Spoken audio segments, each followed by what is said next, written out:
ഇതെന്താ ചീ? അഗസ്തിയുടെ പൂവ്. ഇതെന്താ ചെയ്യാ? ഉപ്പേരി ഉണ്ടാക്കാം. ഞാൻ സംഭവം ആദ്യമായിട്ടോ ഈ പേര് കേൾക്കണതും ഈ സാധനം ഉപയോഗിക്കണതും കേട്ടോ. ശരിയാണ്, ഓണം കഴിഞ്ഞില്ലമ്മ, പിന്നെ എന്തിനാ പൂവരിയണെന്ന് കുട്ടി. ഉപ്പേരി വെക്കാൻ പൂവരിയണത് ഞാനിത് ആദ്യമായിട്ടാട്ടോ. എന്തായാലും പൂവൊന്നും എടുത്ത് നോക്കി. ചേച്ചി പോകുമ്പോഴേ പറഞ്ഞതാണ് പുഴൊക്കെ ഉണ്ടാവും, നോക്കിയിട്ട് മതിയെന്ന്. ഞാനും കണ്ടുപിടിച്ചു വലുതും ചെറുതുമായ കുറേ എണ്ണത്തിന്. പാറൂട്ടി ഫുള്ളും പുഴുവിനെ കണ്ടുപിടിക്കേണ്ട ത്വരയിലായിരുന്നു. അങ്ങനെ പൂവിൻ്റെ ഇതളൊക്കെ പറിച്ച് റെഡിയാക്കി വെച്ചിട്ടുണ്ട് കേട്ടോ. ഇനി അത് അരിയണം.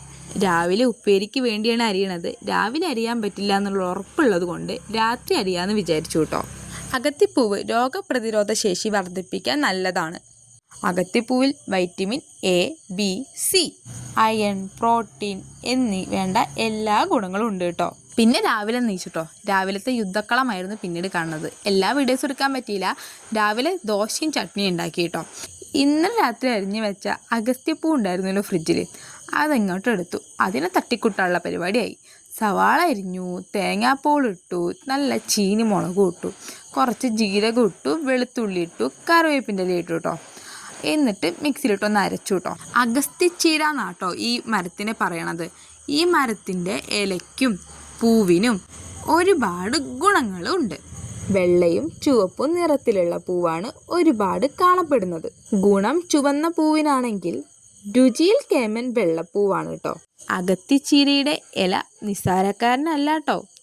ശ്വാസകോശത്തിലെ രോഗങ്ങൾ, പനി, മൈഗ്രെയിൻ എന്നിവയ്ക്കുള്ള ഒരു ഔഷധം കൂടിയാണ് കേട്ടോ. പിന്നെ പ്രമേഹത്തിനും കൊളസ്ട്രോളിനും കൂടി നല്ലതാണ്. ഇല കൊണ്ടും പൂവ് കൊണ്ടും ഉണ്ടാക്കാൻ പറ്റുന്ന വിഭവങ്ങളാണ് തോരനും പരിപ്പ് വെച്ചിട്ടുള്ള കറിയും. അങ്ങനെ പണിയൊക്കെ കഴിഞ്ഞ് ഞങ്ങൾ ക്ലാസ്സിന് പോയിട്ട് തിരിച്ചു വരിക കേട്ടോ. തിരിച്ചു വരുമ്പോൾ ക്ഷീണം മാറ്റാൻ പുളിമുട്ടായി എല്ലാവരുടെ കയ്യിലും ഉണ്ടായിരുന്നു കേട്ടോ. പെട്ടെന്ന് എനിക്കൊരു മോഹം, നല്ല വെള്ളച്ചോറും നല്ല പുളിയുള്ള മോരും കുറച്ച് കാന്താരി മുളകും പിന്നെ കുറച്ച് ഉപ്പും ഇട്ടിട്ട് അങ്ങട് കഴിച്ചാണ്ടല്ലോ ഒരുവിധപ്പെട്ട എല്ലാ ക്ഷീണവും മാറാൻ ഇത് മാത്രം മതി. കറിയൊക്കെ വെച്ചിട്ടുണ്ട് കേട്ടോ, പക്ഷേ പെട്ടെന്നൊരു മോഹം തോന്നിയതാണ്. അങ്ങനെ അതും കഴിച്ച് ഇന്നത്തെ വീഡിയോ അവസാനിപ്പിച്ചു. വീഡിയോ ഇഷ്ടപ്പെട്ടാൽ ലൈക്ക് ചെയ്യാനും സബ്സ്ക്രൈബ് ചെയ്യാനും മറക്കരുതേ.